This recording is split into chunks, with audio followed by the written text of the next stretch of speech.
Eu queria ainda perguntar, porque a gente vai entrando, né, em todos esses textos, a gente fica, poxa vida, mas tem tantas coisas que não são literais, né? E como é que eu lido com tudo isso?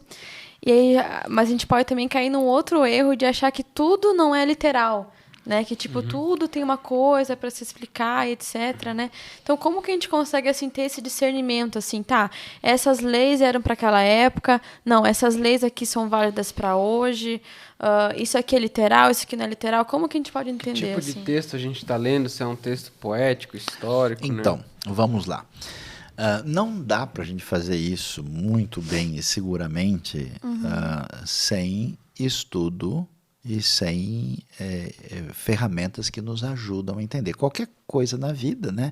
Então, por exemplo, eu Não entendo só a Bíblia, né? Outros textos tudo. antigos, Eu né? entendo de carro, mas eu entendo o quê? Onde é que está o motor, como é que põe a gasolina, como é que liga, como é que faz coisa. Agora, tá tendo o pino da grampola da parafuseta do rocopolo, eu tenho que perguntar para o mecânico, o cara que entende. Ó, eu só ouvi um barulho estranho, essa é a minha identificação. Aí o cara explica um monte de coisa, a gente sorri fazendo de conta que entendeu, assim, para não perder a amizade, e deixa lá e depois resolve isso. Então, não tem como. Eu não posso dizer para o médico, olha, eu acho. O cara estudou, ele conhece. Então, eu pergunto para o médico que é saúde, eu pergunto para o mecânico, é um sinal de humildade. Então, eu preciso saber de quem estudou direito e aprofundadamente a Bíblia, do que isso significa. Mas, de modo geral, a gente entende o seguinte: se você tem textos que parecem muito dissoantes, por exemplo, no Antigo Testamento, se entenda que isso muitas vezes é uma questão de contexto, muitas vezes é uma questão de desenvolvimento da revelação e muitas vezes é uma questão literária ou linguística, inclusive, né?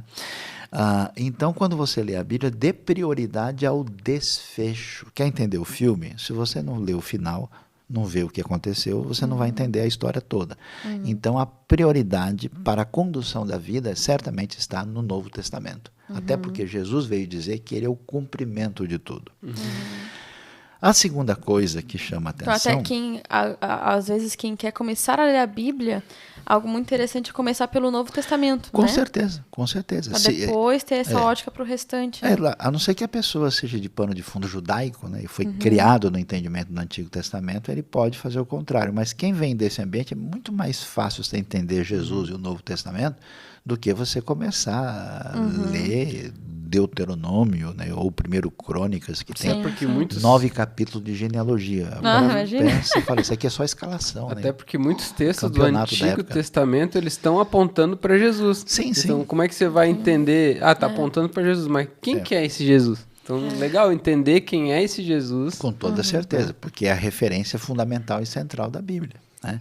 A segunda coisa é que tem textos que já dão dicas para a gente, né? Tem textos, por exemplo, que são narrativos. Então, Jesus saiu de Jerusalém e desceu até Jericó. Entrando em Jericó, lá havia um homem chamado Zaqueu. Jesus é Jesus, Jericó é Jericó, desceu, você vai ver pela topografia de Jerusalém para Jericó, são cerca de quase 40 quilômetros, de uma altura de 800 metros para menos 300, a cidade está localizada, Zaqueu, ele é um cobrador de imposto, então você tem uma referência muito concreta numa narrativa nítida. Mas você abre Isaías 55, fala, as árvores do campo baterão palmas, Isaías 55, 12. Árvores que participam de shows, assim, não são muito encontradíssimas. Não tinha nenhuma árvore no Rock in Rio, né? Pois é, ou se tinham, estavam no estilo mais tradicional de Ou comportamento. quem viu essas árvores devia ter usado alguma coisinha. É claro, diz que os montes vão saltar como carneiros e que as árvores vão bater palmas. Lógico que esse Ou os texto é elogios poético. de Cantares, né? Pois é, com uma égua do carro de Faraó. Uma égua. Do carro de Faraó, né, uma amiga minha. Né? Então, é muito compreensível que textos poéticos, muitos dos textos proféticos e um texto apocalíptico, eu vi uma besta que surgia do mar, não é o Godzilla. Isso tem um significado. Então, como esses textos, por definição, eles são textos metafóricos, ou textos simbólicos, você precisa descobrir. Mas descobrir como? Não é para você olhar e falar, eu acho que a árvore batendo palma, e a seleção brasileira, porque a árvore é verde, o Brasil também é verde, vai ser a Copa do Mundo. Não, você vai tomar 17-1 da Bíblia, não vai dar certo isso, né? Aí você tem que ter a referência de quem conhece. E aí tem boas bíblias de estudo, tem bons dicionários e comentários bíblicos que são material de estudo técnico. Quais que você indica aí pro pessoal? Inclusive, você tem uma Bíblia, né? Com comentários seus, né? Sim. Bíblia brasileira, né? Então, a gente, na verdade, é um comentário de 60 participantes, né? Essa Bíblia Brasileira de Estudos é bom, e até porque a vantagem da Bíblia Brasileira é que, assim, ela é feita para a gente que está com a cabeça de Brasil, né? Então, por exemplo, a Bíblia tem escravidão, tem história do Brasil, tem escravidão, existe contato, né? A gente tem textos que falam tipo sobre de escravidão isso. A gente está falando, né? O que acontece? Será que o Castro Alves, né, poderia entender? O Dom Pedro II lia a Bíblia, o que ele achava? Tem várias conexões interessantes. Legal. Você tem uma Bíblia muito boa também, que a editora Vida Nova publicou, chamada Bíblia Shed, né, que vale a pena, e a Bíblia NVI de estudo. Essa é muito boa. 3 que eu mais... Porque tem aquela arqueológica também que eu gosto bastante. Excelente. Nossa. Bíblia de estudo arqueológico, excelente. Ela ajuda a dar o pano de fundo. Geográfico, cultural. E muito do que a arqueologia mostrou pra gente, o que significava uma série de coisas, né? Eu vou muito para Israel e eu faço algumas viagens desse perfil arqueológico, e é muito legal o pessoal ver, puxa, agora eu entendi, né? Porque a pessoa tem, vamos dizer, a Bíblia em 3D, né? E esses elementos são interessantes. Aí você tem essas Bíblias, por que elas são interessantes? Porque elas não são Bíblias de uma torcida específica. Sem querer desmerecer ninguém, você vai ter uma Bíblia, por exemplo, católica, uma Bíblia evangélica, pentecostal, presbiteriana, Bíblia do pregador, batista. Bíblia do não sei o quê. Ela tem um foco, ela tem um público específico que ela trabalha com aquele viés.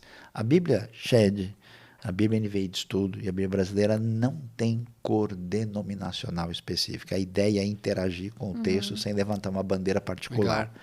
Então ajuda, o novo dicionário da Bíblia, esses materiais... E quais comentários bíblicos o senhor indica?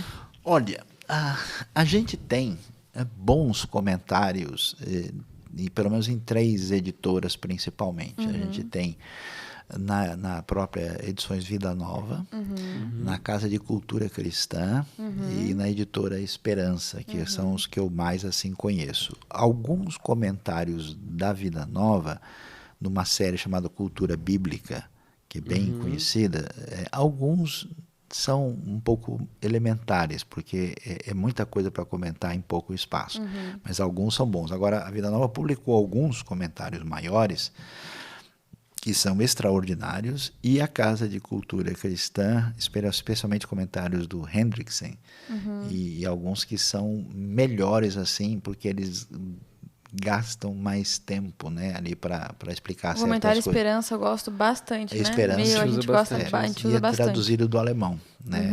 Alfred Pohl e alguns outros, Fritz Rinecker, né, que é um grande estudioso do Novo Testamento. É interessante. Acho que não. Lindolf Weingärtner. Não sei se ele participou, mas assim, é interessante a gente falar isso porque geralmente a galera que tem essas contradições com a Bíblia, ele vai lá na casa dele, aí você vê a avó, tem uma Bíblia lá, pegando pó lá já faz uns 30 anos, no Salmo 91 aberto.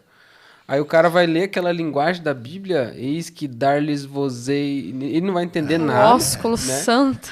Então, é legal a gente falar que hoje tem Bíblias que você consegue entender, né? Você vai pegar a Bíblia, você vai entender o que está lá. E o que você não entender na primeira mão, na parte inferior da Bíblia vai ter um espacinho que o comentarista vai estar escrevendo lá, ó, aqui nesse contexto ele queria dizer isso. Então, fica muito mais fácil para você entender.